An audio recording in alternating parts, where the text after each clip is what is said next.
आज ना क्या बढ़िया नहीं क्यों? अबे बढ़िया तुम्हारा।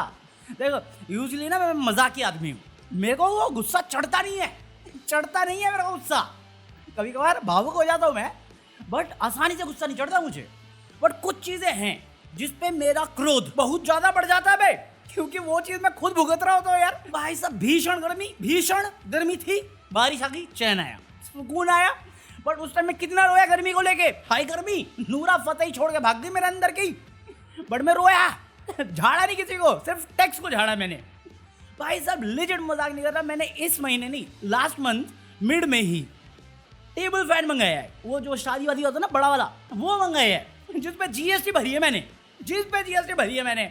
साला हैंडलिंग चार्ज भरा है, असेंबलिंग चार्ज भरा हुआ है, और ये पकड़े बोलते हैं वाह मोदी जी वाह। चलो बाईपास कर दिया क्योंकि ये बेसिक था, गर्मी थी, एडजस्ट करना है। बट इससे भी गर्मी हैंडल तो हुई नहीं, अपनी हैंडल नहीं हुई। मैं छोड़ो यार, बाकी दुनिया में इतना कम है, मेरा काम फिर भी कम है।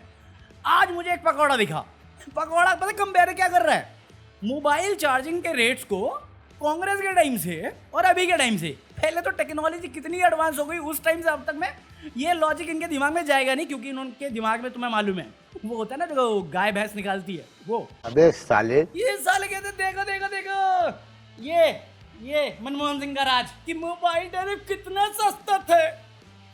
मैं फेंक के मार दूंगा, मजाक नहीं कर रहा। क्रोध, बहुत ज्यादा क्रोध आया ये पोस्ट देख के मेरे को, बहुत ज्यादा। भाई उस टाइम में अगर तुझे ये कंपेयर करना है तो डोकोमो करके एक कंपनी भी थी, 1 रुपए में 12 मिनट या 10 मिनट बात करवाना चाहिए थी। वो क्यों नहीं कर रहा काउंट? तू क्यों नहीं कर रहा? एयरसेल कहाँ गया? वोडाफोन आइडिया कहाँ है? माँ बहने कराने गए अपनी। साला मोनोपोली बना के गुंडा राज चालू कर दिया है। तू मनमोहन सिंह के राज से कंपेयर कर रहा है? ये लो टैरिफ हैं, ये अफोर्डेबल थे। आज के दिन में मैं अपनी कहानी सुना दूंगा तुम्हें, क्योंकि ये मेरा दुख है। भाई साहब मैं सालाना रिचार्ज करता हूँ, मेरे पास 2 नंबर, ठीक है। तो लास्ट ईयर मैंने चार्ज किया अपने दूसरे नंबर पे, जो मेरा प्राइमरी नंबर नहीं है। साल खत्म हुआ 14 जून को, मैं गया रिचार्ज कराने के लिए अपना प्राइमरी नंबर। अब भाई साहब मुझे वो स्कीम नहीं मिली, क्योंकि रिसेंटली इन्होंने टैरिफ चेंज कर दिए, रूल चेंज कर दिए। मुझे मिला पता कितना? 4000 रुपए का ईयरली रिचार्ज 4000 रुपए का। या तो मेरी मैथ खराब है, क्योंकि इसका दिमाग में तो गोबर है, या तुम्हारी मैथ सही होगी तो गिन के बताना। ये तो 3500 का पैकेट बेच रहे हैं ये साले, ये 280 रुपए का पैकेट है। तो 12 महीने में ये 3500 कैसे हो रहा है बे? सिर्फ ओटीटी घुसेड़ने के लिए तुम्हें कोर्ट ने ऑर्डरिंग दी थी कि साले बाकी लोग नहीं करते, कॉलिंग के लिए रखो। कहाँ गया वो स्कीम? भाई मेरा सेकेंडरी नंबर में मैंने 1500-1600 रुपए का रिचार्ज कराया था सालाना। रिचार्ज का टाइम आया, मेरे को कहते हैं 1799 दो, ले लो साल का। मैं कहा इसमें चाहिए नहीं मेरे को, ये चाहिए ही नहीं मेरे को प्राइमरी नंबर चाहिए। प्राइमरी नंबर पे मेरे पास सिर्फ 2 ऑफर है, एक ये 3500 वाला और एक 4000 वाला। क्यों करूं मैं रिचार्ज? वो 750 वाला जो तुम दे रहे हो वहां पे 1800 रुपए का, वो क्यों नहीं आ रहा मेरे प्राइमरी नंबर पे? क्यों नहीं आ रहा? किसकी अंबानी में तारा घुसा पड़ा है? वनतारा घुसा पड़ा है? अनंत अंबानी के पेट में जो मेरा पैसा जाएगा। साले कंपेयर कर रहा है तू। यहां में मैं 10 रुपए 12 रुपए का रिचार्ज करवा के चला सकता था अपना फोन, क्योंकि मेरे को उस टाइम पे कॉल भी नहीं करनी होती थी और आज भी नहीं करनी होती। ये कंपेयर कर रहे हो तुम? भाई मैंने 2 दिन स्पेंड किए, 2 दिन बाद इन कंपनी को तरस आया मेरे पे। 2 दिन के बाद मुझे बोला देख 3.5 नहीं देगा, 4 नहीं देगा, एक काम कर, ये रहा 1850 कर सकते, कर ले अपना प्राइमरी। मैंने करा 1850 रुपए में। तू पहले क्यों नहीं आया वो ऑप्शन मेरे पास? ये तुमने मोनोपोली बना दी है सालो, पूरा लूट मार मचा रखा है। जो चीज नेसेसरी बना रखी है तुमने कि भाई पहले कोई भी नंबर ले लो, कोई भी सस्ता, कंपटीशन इतना था कि सस्ता रखना पड़ता था इनको। आज साले अपनी मन मर्जी का 4000 साल का रिचार्ज करेगा कोई बंदा, और भाई करना पड़ेगा तुम्हें, नहीं करोगे तो नंबर गायब। 2009 का नंबर है मेरा, अब तक चला रहा हूं मैं। 4000 रुपए रिचार्ज करूंगा मैं, 2500 में पंखे में खर्च करूं, 4000 में कॉलिंग पे करूं, जो मैं करता भी नहीं। साले मोस्टली इनकमिंग के लिए रखा हुआ है, उसके लिए मैं 4000 दूं। कोई सेंस है इस बात की? और मुंह उठा के बेशर्मों की तरह ये बात करते हो तुम? तुम्हें शर्म है कुछ? चले इसका दूसरा भाई सौतेला भाई आया सिन्हा, कहता देखो राहुल गांधी बिजी है अपनी थाईलैंड में बैक मसाज लेने के लिए, जबकि उसकी माँ हॉस्पिटलाइज है। मैं कहा तेरी माँ कहाँ पे, पहले मुझे ये बता। नहीं ये सीरियसली, मैं माँ और पर्सनल लाइफ पे नहीं जा रहा हूँ, और ना ही ये पॉलिटिक्स है, एक सिंपल कॉमन सेंस है। क्यों दिखाऊं मैं अपनी माँ को? क्यों दिखाऊं? मैं 9-8 साल से कर रहा हूं यहाँ पे। तुमने कितनी बार मेरी मम्मी को देखा है यहाँ पे? अगर मैं उनके लिए कुछ कर रहा हूं, मैं क्यों आगे बताऊं तुझे? अगर मेरी मम्मी की तबीयत खराब होगी, मैं तुम्हें क्यों बताऊं? सिर्फ पॉलिटिक्स में वोट गेन करने के लिए? ऐसी बात करनी तो फिर बीवी की बात करो, क्यों नहीं करता तुम? मरना तेरे को डर नहीं लगता? साले डीमोनेटाइजेशन के टाइम में, इलेक्शन के टाइम में सिर्फ माँ याद आई। एक बंदा नहीं दे पाया उसके हेल्प करने के लिए, जो उसके बिहाफ पे लाइन लगे। नहीं, देखो ये है गरीब का राज है। देखो प्रधानमंत्री बेटा बुढ़िया को लाइन में लगा रखा है। अबे शर्म आनी चाहिए, जवान बेटा होने के बावजूद इतना नहीं कर पा रहा अपनी माँ के लिए, जिसको वो छोड़ के चला गया था यंग एज में। धिक्कार! हमारा समाज, हमारी संस्कृति अलाउ नहीं करता ये तो।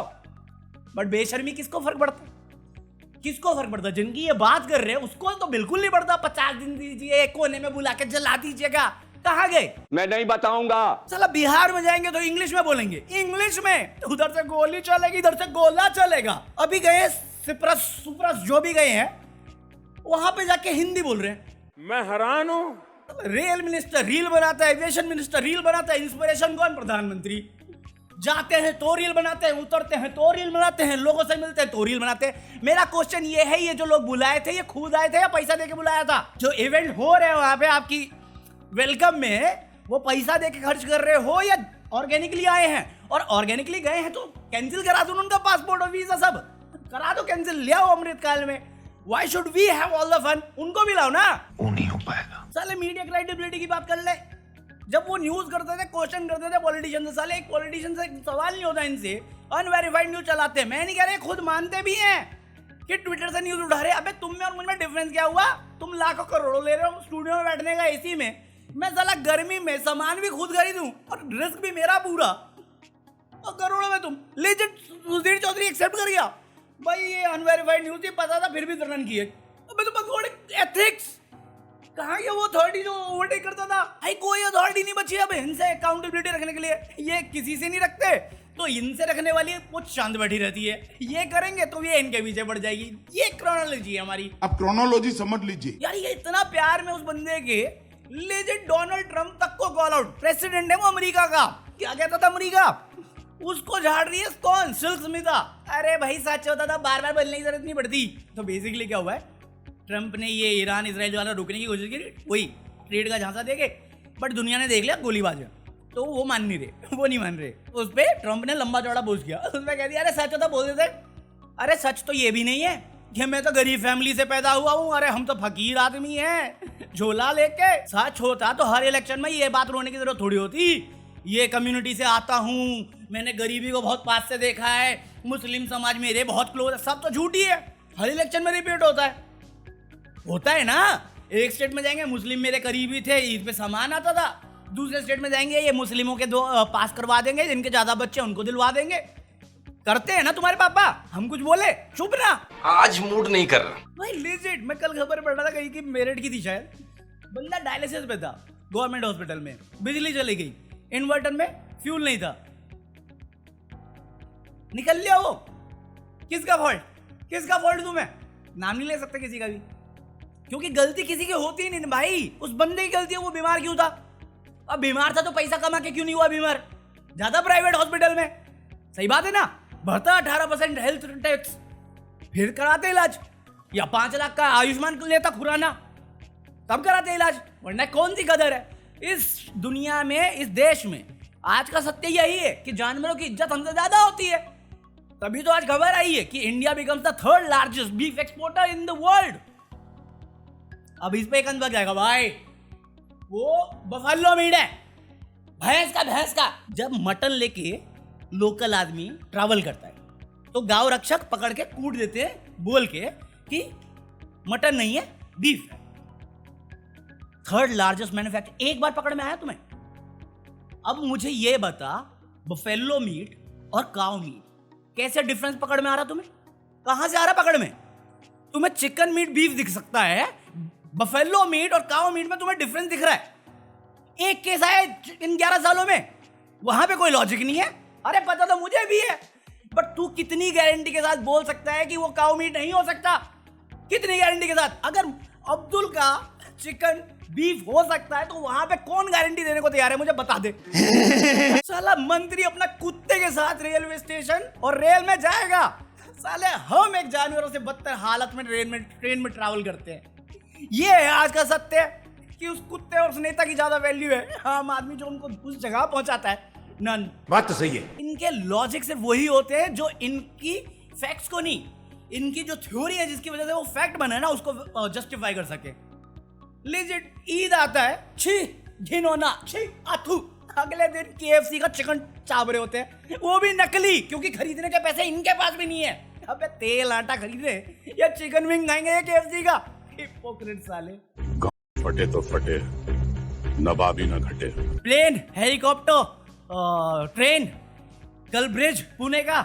आज खबर आई है पुणे में किसी ट्रेन में आग लग गई, किसी पटाखे की फैक्ट्री में आग लग गई। कल मैंने पता नहीं न्यूज रखी थी कि नहीं रखी थी, बट मध्य प्रदेश की थी शायद। कहीं पे घर गिर गए जिसमें कुछ लोग फंसे होने की आशंका है। पता चला कि JCB की खुदाई करवा रहे थे MCD वाले, जिसके चक्कर में बाकी घर ढह गए। कल जैसे मेरे से गलती हो गई थी, कल मैंने सवाल उठाया कि केदारनाथ में जो हादसा हुआ उसके लिए कोई अथॉरिटी होगी। अपेरेंटली कोई अथॉरिटी नहीं है, कोई नहीं है भाई। अबे रिपोर्ट कह रही है केदारनाथ में पिछले 40 दिन के अंदर 5 से ज्यादा हादसे हो चुके हैं। ये बस हाईलाइट हुआ, मैंने बोला था ना कल की वीडियो में। आज खबर है वहां पे कोई एयर ट्रैफिक कंट्रोलर नहीं है, कुछ भी नहीं है। मैं कहा 1 मिनट, हेलीकॉप्टर उड़ाने के लिए पायलट चाहिए, पायलट को लाइसेंस चाहिए, प्लेन रखने के लिए भी लाइसेंस चाहिए। तो DGCA को तो पता ही होगा ना ये नहीं पता था। और अगर वहां पे नहीं था तो फिर लाइसेंसिंग क्यों बांट रहे हो? मंदिर का प्रसाद है क्या जो बांटे जा रहे हो? ना पैसा खिलो ले लो। 90s में होता था पैसा खिलाओ, बाइक है नहीं लाइसेंस लो। ट्रेन का चाहिए वो भी दे देंगे, ज्यादा पैसा लगेगा बस। ये कंपेयर करेंगे मनमोहन से। अब तुम ये सोचो, अगर ये सत्य है कि वहां पे कुछ भी नहीं है जो उन पे निगरानी रखे या इंस्पेक्शन करे, तो तुम्हारी लाइफ की वैल्यू क्या है? इनका काम तो सिंपल बहुत आसान हो गया कि वहां पे कुछ था नहीं और ये तो घटना है, ऐसी घटनाएं होती रह सकती हैं, इन पे क्या रोक लगाएंगे? अबे रोक लगाने की चीज ही नहीं हमारे पास, तो कहां से लगाएंगे? ये घटना किसी के साथ, अरे तुमने इंश्योर किया कि हम सबके साथ हो जाए। बात तो सही है। और इसके बाद भी अगर तुम मुझे क्रिटिसाइज करना चाहते हो, अब्यूज करना चाहते हो, कर सकते हो, इट्स ओके। अगर मुझे कुछ फनी लगेगा मैं एड्रेस करके खत्म करूंगा उसे। भागेश्वर धाम थोड़ी हूं मैं, सॉरी धीरेन्द्र शास्त्री, भागेश्वर को क्यों बदनाम करूं, वो अच्छा धाम है। धीरेन्द्र शास्त्री थोड़ी हूं मैं, गुची का पहनूंगा चश्मा और फिर गुस्सा हो जाऊंगा कि भक्त ने दिया था। गुची का लेदर यूज करती है, ये नॉलेज नहीं है आपको, या आपके भक्त ने ये नहीं बताया था, कन्वीनियंटली छोड़ दिया होगा। साले अंधविश्वास पे ट्रिप मारने वाले, इतनी सी ईगो है तेरी, महात्मा मानता अपने आप को, ये महात्मा है। महात्मा की एक क्वालिटी गिनवाई है जो तेरे अंदर है।